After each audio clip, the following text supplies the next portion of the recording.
The Vancouver Canucks got jolted by the Tampa Bay Lightning Sunday afternoon on home ice, and we take a look at where things went wrong as the home struggles continue to pile up for the Vancouver Canucks this season. We're going to be breaking down all of that in this episode of Canucks Digest, but first make sure to hit that subscribe button and click the bell icon so you don't miss any updates surrounding the Canucks as we head through the rest of this homestand. But now let's hop into the first topic of the day, which is the Canucks jolted by the Lightning. So unfortunately for Sunday's matinee, the Vancouver Canucks weren't able to bring us a win as they dropped yet another home game after it seemed like the tides may have been turning after winning their home game to start off their 6-game homestand. But that wasn't the case against Tampa Bay Lightning as they got out to an early lead with the first goal of the game from none other than Quinn Hughes, who came back after taking a really bad high stick, came back with the fishbowl, came back and scored a goal. Nothing can stop Quinn Hughes. But then in the second period, that's where things went a little bit wrong for Vancouver. Winner Tampa Bay got 2 goals, Nikita Kucherov and Braden Point. They both got those, one of them being on the power play. So unfortunately, Vancouver's penalty kill wasn't able to get it done there. Kiefer Sherwood did bring us back within 1 goal with the third period goal that got us tied up, I should say, sorry. And then Jake Guentzel, unfortunately, with that bad power play goal that did go in off Noah Juulsen. It wouldn't have been a goal, but then when Juulsen had that second effort and it knocked it in, it did make it count as a goal. And then Braden Point with his second of the game with the empty netter to put the final nail in the coffin against the Vancouver Canucks. And looking at the shots on net, it's exactly what you would want to be worried about as a Canucks fan. They did show a lot of life in that third period, getting a lot of shots on net, but those first 2 periods were a little rough despite getting that early goal. Finally, Vancouver did score first in the game, but it seems like this season, as opposed to last season where Vancouver was scoring early in games and getting out to early leads to play 2 steps ahead of guys, it seems like Vancouver seems to be better this year when playing from behind early, it seems like, to kind of get something going in the later periods, where it seems like this game they kind of started out hot and then flared out a little bit, and then they couldn't get it going in the second period. And then by the time the third period rolled around, they got back into it, but then they just could not get anything going. Vasilevsky, props to him between the pipes. He's a really good goaltender. Got to give his props there. But Vancouver just could not get it done. Kevin Lankinen, can't snub him out either because he did play excellent despite Vancouver's offensive struggles. He was facing a lot of shots and he did play very well. And looking at the game stats overall, we talked about the shots on goal. Face-off, Vancouver was dominant in the face-off circle once again. Maybe not dominant, but they did win another face-off battle in back-to-back games. Power play 0 for 3. Come on, guys. We need to get this going. This has been a point of emphasis from last season that's carried over into this season. It's had flares and flashes where it has gotten going, but just has not hit the ground running and has been a continuous struggle.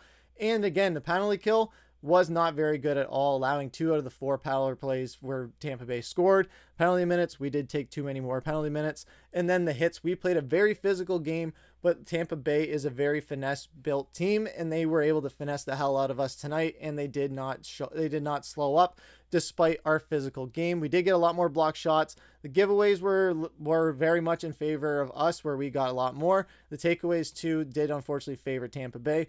But this is something where Vancouver had a lot of things go wrong for them, despite the game stat sheet that isn't saying that much on paper, despite the power play with the 2 goals. But Vancouver just could not get themselves back in this game. And when looking at the takeaways from Canucks Army, I agree with definitely a lot of them. Kevin Lankinen, great again today. The Canucks needed to be, especially when they gave up 19 shots just in the second period. Tampa Bay's power play is just so good. That was something that just really got into Vancouver today. Quinn Hughes struggled to contend with Tampa Bay's forecheckers. Multiple times the Canucks captain failed to break the puck out or wore a hit thanks to Tampa Bay's speedy forecheck. That's something that we don't see very often from Quinn Hughes. He's usually a very speedy, very finesse defenseman who can get a lot of things going offensively, and struggling against these Tampa Bay forecheckers is something that that's something that he knows, hey, my game isn't perfect. I need to go into that and make sure it's good for the next game. Tyler Myers, great game. His effort in the second half of the game was really remarkable. Broke up plays in the neutral zone, showed phenomenal gap control, and was even chipping in on offense. Very nice change of pace for Tyler Myers after a really kind of lukewarm start to the season, I'll say. Hasn't been the smoothest of roads. It's been fairly rocky for him this season. So he was able to get a little bit of things going. And then this is where I kind of have the disagreement. Solid game for Noah Juulsen. Yeah, he did kind of do a little bit better, but at the end of the day, that game-winning goal went in off of him, and that is where you just can't have that for the Vancouver Canucks. They need to find something where We can't have those mistakes happen, obviously. No team wants to have those mistakes happen. But for Juleson to have that happen in a big moment like that, it really set Vancouver behind. Not blaming the loss on him. I'm just saying that that's one of those things where he did play a solid game, but having that be the major thorn in the hip of the game, where that was something that kind of set the game over the edge and Vancouver could not recover from it as they were getting momentum. It was very much a momentum killer, and Vancouver could not recover from it as they tried to corral something in the last bits of the final period and before that empty net goal.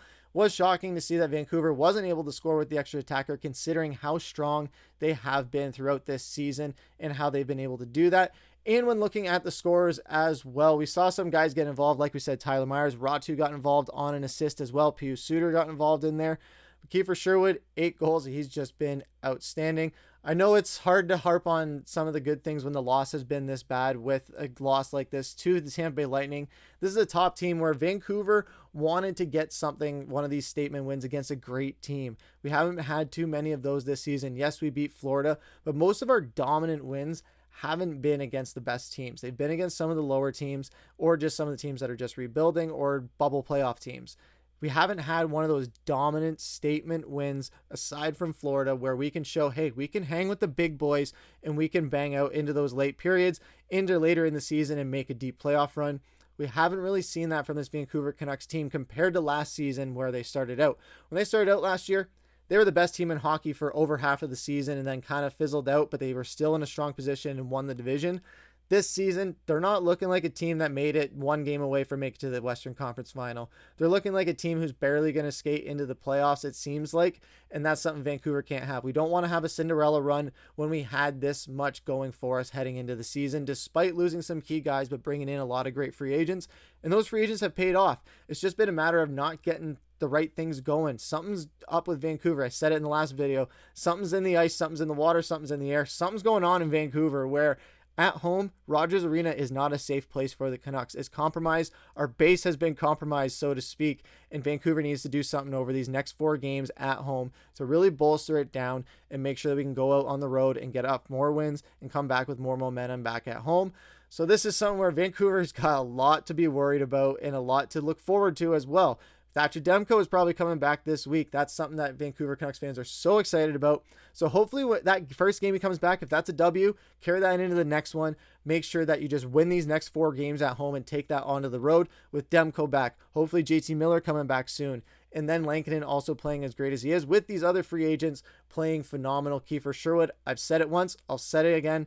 He has been the best free agent signing in the NHL this past offseason, and he has continued to prove that, not only with the amount of scoring he's gotten, not only with the hits, but just everything else he brings to this Vancouver Canucks team. He's really just been one of these dark horse, almost unsung heroes of Vancouver, and he has just been nothing but short of fantastic. Hopefully he can keep it going, and then we see these core members of the team really start to hit their strides, and we see these multi-goal games for guys like Quinn Hughes, Elias Pettersson, Brock Boeser, Jake DeBrusk with more of them, hopefully, and we just see this carry in throughout the rest of the season. Hopefully, as the holidays hit, we hit another stride, and we take it into 2025 with a great head on our shoulders. But what did you guys think about the game down in the comments? Love to hear what you guys have to say, but that's going to bring us into the second topic and the final topic of the day, which is comment of the day. We see here from Mulder and Scully saying, fix the defense.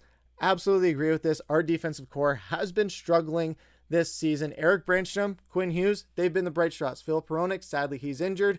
But Vinny Desharnais, Noah Juleson, Derek Forbort on injury, unfortunately. Carson Soucy, Tyler Myers, he's been getting going as of recently. But those middle guys, we need to get something going with them, or we need to go out and make a move, bring in somebody, maybe on a 1-year rental at this point, try and get something going so that we can be one of those deep playoff run teams. But what do you guys think down in the comments down below? I'd love to hear what you guys have to say, but that's going to do it for this episode of Canucks Digest. Make sure to leave a like, comment, subscribe, hit that bell icon so you don't miss any of the updates as this homestand continues. But I've been your host, Griffin. Take care.